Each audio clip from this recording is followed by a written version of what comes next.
공자는 다시 노나라로 돌아오고 말았다. 그러나 공자의 제나라 방문은 헛되지 않았으니 그는 그곳에서 처음으로 성제순 임금이 만든 것으로 알려진 샤오 음악의 아름다움에 접할 수 있었다. 그는 그 음악의 감미로운 선율에 대단히 매혹되어 약 3개월간을 고기 맛을 잊을 정도였다. 그는 음악이 그렇게 훌륭한 것인 줄은 몰랐다고 감탄하였다. 공자는 노나라에 오랫동안 살았으나 당시 정계의 혼란이 극도에 달하였던 때문에 관직을 갖지 않고 야인으로 있었다.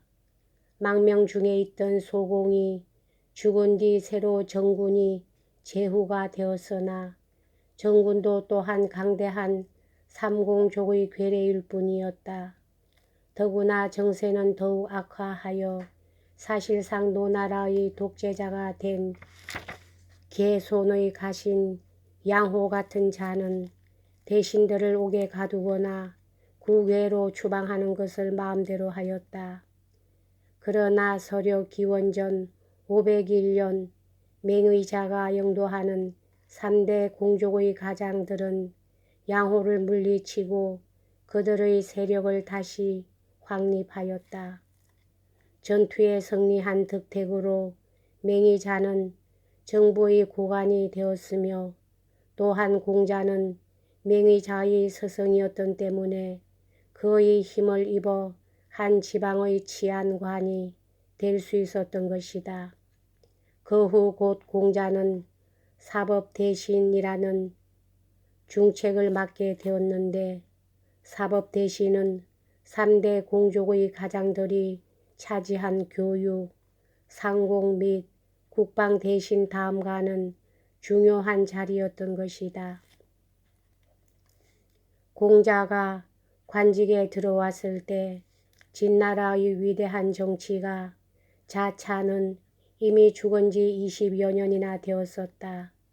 그러나 자찬의 인품과 업적은 공자가 여러 가지 개혁을 단행하는 데 있어 커다란 영향을 끼쳤다.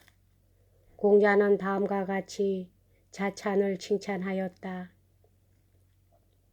자찬은 군자의 4가지 미덕을 다 갖추었다. 그는 행동함에 있어 예의 바르고 윗사람을 섬김에 있어 엄격히 의식을 지키고 또한 백성을 다룸에 있어서는 친절하고 그들의 노력을 부과함에 있어서는 공정하였다. 공자는 자찬의 모범을 따라 정치를 잘하여 백성들의 관습과 윤리를 개선하고 향상시켰던 때문에 노나라는 이웃나라가 부러워하게끔 되었다. 공자는 무엇보다도 백성들에게 알맞는 영양을 섭취토록 하는 데 힘썼다. 노인과 연소자에게는 각각 다른 음식이 주어졌으며 체력에 알맞는 일이 할당되었다. 남자들은 정직하고 부인들은 정숙하였으며 사람들은 그들의 정숙함을 나타내는 뜻에서 길을 갈 때 이성 간에는 길의 반대쪽을 걸었다. 또한 값진 물건을 길가에 놓아두어도 잃어버리는 일이 없고 양의 물배를 채워 시장에 가서 파는 따위의 속임수도 쓰지 않게 되었다. 중국 각지에서 오는 여행자들은 노나라에 와서는 마음을 놓을 수 있었다. 공자가 이와 같은 성공을 거둔 것은 그가 얼마나 실제적인 사람이었나를 말하여 주는 또 하나의 증거인 것이다. 또 다음과 같은 유명한 사건도 있었다. 공자는 노후를 따라 세력이 강한 제후와 만나 해묵은 분쟁을 해결하고 동맹을 맺기 위하여 협곡에 간 일이 있었다. 제후는 마카의 한 참모는 공자를 예절에는 밝거나 용기가 없는 사람이라고 경멸하면서 노후를 무력으로 위협하여 영토의 일부를 빼앗으라고 제후에게 권고하였다. 그러나 공자는 기민하게 제후와 담판하여 위기를 모면하였을 뿐만 아니라 동맹조약도 맺고 부당하게 침략당한 영토도 회복하는 데 성공하였다. 이러한 외교적 승리로 공자의 인기는 상승하였으며 그의 위치도 매우 강화되었다. 그는 곧이어 삼도 파괴 작전이라고 알려진 내정개혁에 착수하였다. 개손, 맹손, 숙손의 3대 공족이 할거하고 있는 새 도시는 그야말로 성지 견고한 요새를 이루고 있어 이따금 내란의 진원이 되곤 하였다. 그러므로 공자의 삼도 파괴 작전은 이중의 의미를 갖게 되었다. 첫째, 강대한 가신에 의한 내란을 예방하며 둘째, 3대 공족의 세력을 견제하자는 것이다.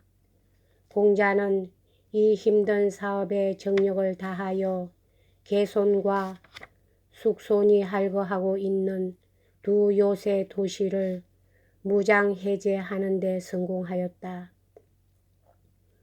그러나 맹손은 그들의 도시를 끝까지 지켰으며 공자의 제자인 맹손의 가장은 무장해제하라는 명령을 묵살하였다. 보통의 상황에서였다면 맹손도 그리 반항 없이 굴복하였을 것이다.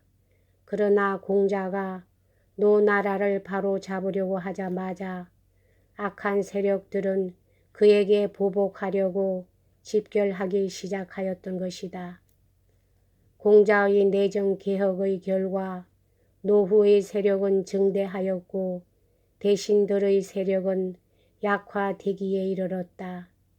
따라서 공자가 공족들의 신임을 잃어버리라는 것은 시간 문제였던 것이다. 만약 공자를 관직에 더 오래 머물러 있게 하면 그는 정치 권력을 더욱더 제후에 집결하고 공족의 권력을 약화하였을 것이다.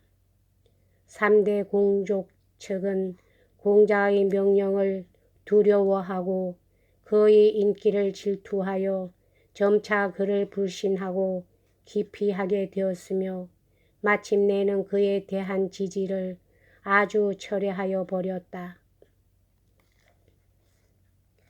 한편 때를 같이하여 협곡회담에서 실패한 제후는 공자와 노후를 이간시킴으로써 예의에 밝은 사람을 꺾으려고 하였다. 여기까지 하겠습니다.